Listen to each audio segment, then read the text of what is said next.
Robím všetko preto, aby neprepadli hlasy. To znamená, ak by to malo skončiť tým, že pôjdu 2-3 podobné projekty naraz do volieb, ktoré sa budú uchádzať o toho istého voliča, oznamenalo by to len opätovné zlyhanie demokratických politikov. Faktom je, že sa dávame dokopy, že sa spájame, lebo jediná cesta je spájanie a nie prepady hlasov. Dvakrát prepadlo viac ako 4% hlasov kvôli tomu, že sa nechceli nikdy s nikým spojiť. Strana extrémistických a skorumpovaných strán nenecháva nič na náhodu, čo sa týka najbližších volieb.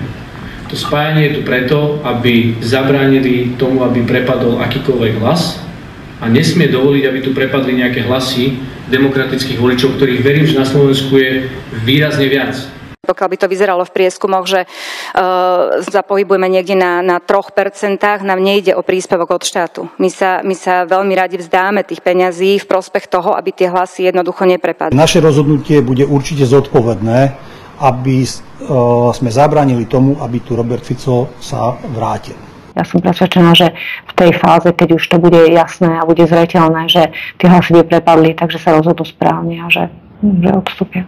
Snažím sa dosiahnuť to, aby stredopravé politické spektrum bolo silnejšie, aby sme prispeli progresívnemu Slovensku a iným proeurópskym, reformným, civilizačne príbuzným stranám obstáť v parlamentných voľbách.